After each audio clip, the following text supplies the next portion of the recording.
किसी से आशीर्वाद मत मांगो। हम तुम्हें जो कह रहे हैं सब आशीर्वाद आपके पास अपने आप आ जाएंगे। जैसे समुद्र किसी भी नदी की याचना नहीं करता, हर नदी अपने आप गिरती है, ऐसे धर्मात्मा पुरुष के पास हर सुख संपत्ति अपने आप आ जाएगी। और खूब आशीर्वाद मांग लो। 4 दिन की चांदनी है, इसके बाद फिर अंधेरी रात है।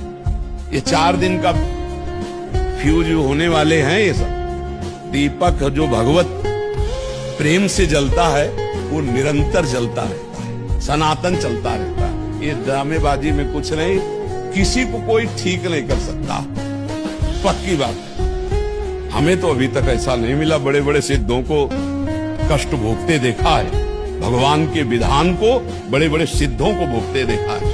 इसलिए मुझे विश्वास नहीं है कि कोई किसी के भी दुख को मिटा दे, ये विश्वास नहीं। और हमारा शास्त्र कहता है भगवान के वचन झूठे नहीं हो सकते।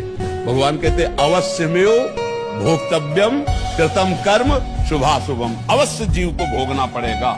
इसलिए मस्त रहो। हमने कमाया है, हम ही खाएंगे। अब अगली कमाई अच्छी करेंगे।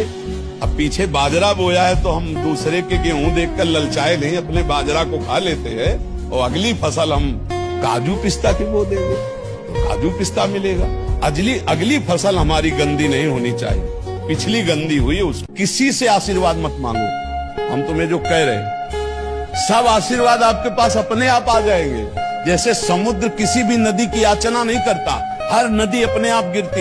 हमेशा मेरी ताकत बनने के लिए शुक्रिया, हमेशा मेरा ख्याल रखने के लिए शुक्रिया, हमेशा मुझे हर हाल में हर हालात में सपोर्ट करने के लिए शुक्रिया। कुछ तो लोग कहेंगे, जितना उनका दिमाग उतना कहेंगे। अगर हम लोगों के लिए जिए तब तो छोड़ दो कि तुम सुख शांति से जी सकते हो। लोग तुम्हें सुख शांति से, अगर उनके कथनानुसार चलोगे, लोगों का अलग दिमाग रहता है और सब लोगों की वृत्ति को हम प्रसन्न कर सके ऐसा असंभव।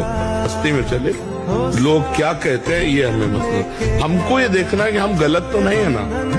अगर हम गलत हैं, लोग हमको गलत कह रहे हैं तो हमें सुधार करना चाहिए, हमें बुरा नहीं मानना चाहिए। और अगर हम सही चल रहे हैं, तस्मात् शास्त्रम प्रमाणमते कार्यो व्यवस्थितो, फिर लोग क्या कहते हैं इस पे।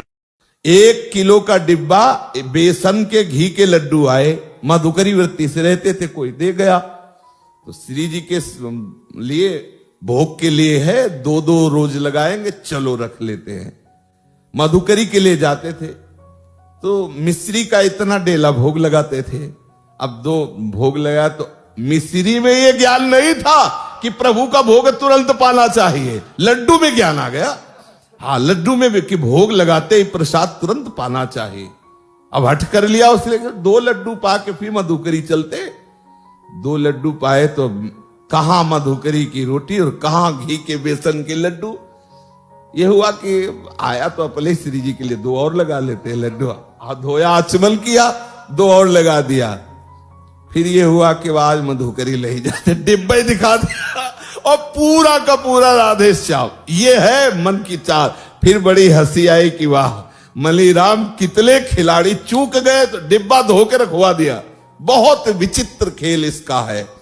इस पर ज्ञान तभी चलेगा, भोग लगाओ और 1 ले और तुरंत सब बांट दो, बच गए। और अगर आप ऐसा कि 2-2 रोज लगाएंगे तो आप देख लेना कि ऐसा वो लाएगा कि आपको गिरा देगा।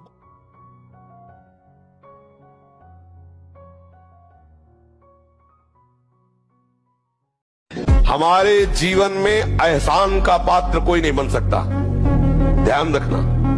साधक को जीवन अपना ऐसा रखना चाहिए, एहसान का पात्र नहीं बन सकते कभी भी, क्योंकि हम आपको केवल निमित्त मात्र मानेंगे।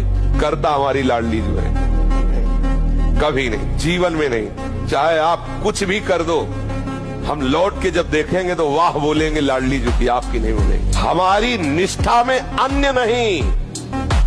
आपने बहुत बड़ा कार्य किया, श्री जी की बहुत कृपा है जो आपको निमित्त बना दिया। बस दोबारा मिलो तो हम एहसान नहीं जताएंगे, तुमसे वैसे ही निकलेंगे पक्का। जीवन भर रबड़ी पिलाओ, लेकिन जब मिलोगे तुम पहचानते नहीं तुम कौन हो। कहोगे यार बड़े अकृतज्ञ हैं, हम माने नहीं कि तुमने पिलाया। हमारी लाडली जो आपको निमित्त बनाए, जय श्री राधे। अनन्य धर्म, एक भरोसो, एक बल, एक आस विश्वास। मेरी लाडली जो आपको निमित्त बना करके दे। जय राधे।